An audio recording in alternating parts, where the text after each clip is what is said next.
যে একটা রোগী জিনে আক্রান্ত না জাদুতে আক্রান্ত আপনারা কিভাবে বুঝবেন এবং আহ, খুব সহজে আপনারা কিভাবে আপনারা রোগ নির্ণয় করতে পারবেন, অথবা বিশেষ করে যদি জিনে হাজির করাবেন, অথবা রোগী জাদুতে আক্রান্ত কিনা আপনি খুব সহজে আমরা বুঝতে পারবেন ইনশাআল্লাহ।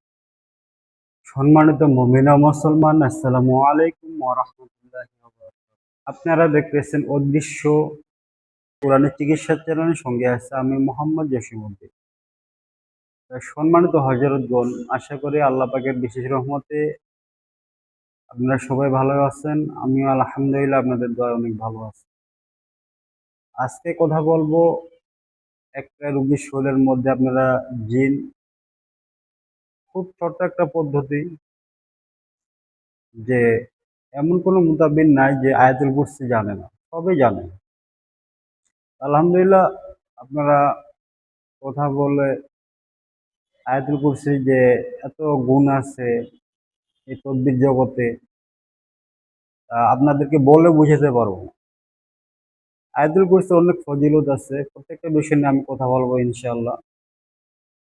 তো সবকিছু জানতে অথবা শিখতে আমার চ্যানেলটি সাবস্ক্রাইব করে পাশে থাকবেন। আশা করি ইনশাআল্লাহ এর থেকে ভালো কিছু আপনাদের মাঝে হাজির, এর থেকে ভালো কিছু নিয়ে আপনাদের মাঝে হাজির হবো ইনশাআল্লাহ। তো হযরতগণ, যে ব্যক্তি জিনে আক্রান্ত অথবা জাদুতে আক্রান্ত আপনাদের সন্দেহ হচ্ছে, কিংবা কেউ আসছে আপনাদের কাছে, অথবা আপনার নিজের ফ্যামিলির কেউ আপনাদের সন্দেহ হচ্ছে, অথবা নিজেরাই আপনারা এইভাবে রোগ নির্ণয় করতে পারেন। তো সর্বপ্রথম আপনি যে রোগী তার বাম হাতের অনামিকা আঙুলের এই যে নখটা, এখানে হালকা হালকা করে চাপ দিবেন আর আয়াতুল কুরসি পড়তে থাকবেন। মানে এত বেশি জোরে চাপ দিবেন না যে রোগী যদি ব্যথা পায়, আবার এত আস্তে চাপ দিবেন না যদি রোগী অনুভব না করতে পারে। মিডিয়াম ভাবে চাপ দিতে থাকবেন একটু জোরে জোরে। এইভাবে কন্টিনিউ চাপতে থাকবেন আর আয়াতুল কুরসি পড়তে থাকবেন। আশা করা যায় কিছুক্ষণের মধ্যে রোগীর যদি জিনে আক্রান্ত হয়ে থাকে তাহলে রোগীর বডির ভিতরে জিন হাজির হয়ে যাবে। আর যদি রোগী জাদুতে আক্রান্ত হয় তাহলে রোগীর শরীরে প্রচুর জ্বালাতন করবে, প্রচুর জ্বালা পোড়া করবে, রোগী টিকে থাকতে পারবে। আর যদি সে ডাক্তারের কোনো সমস্যা হয় তাহলে তো কোনো সিমটমই তার সঙ্গে আসবে না, সাধারণ মানুষের মধ্যে থাকবে। তো এই পদ্ধতিটা একবারে সহজ, মজারম পদ্ধতি।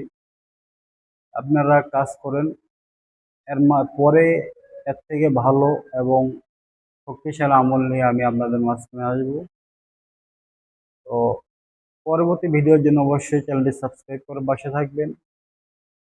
আশা করি আমাকে সাপোর্ট করবেন। ইনশাআল্লাহ আপনাদের ভালো কিছু আপনাদের মাঝে নিয়ে আসার চেষ্টা করবো ইনশাআল্লাহ, যদি আপনাদের সাপোর্ট। আসসালামু আলাইকুম ওয়া রাহমাতুল্লাহি ওয়া বারাকাতুহু।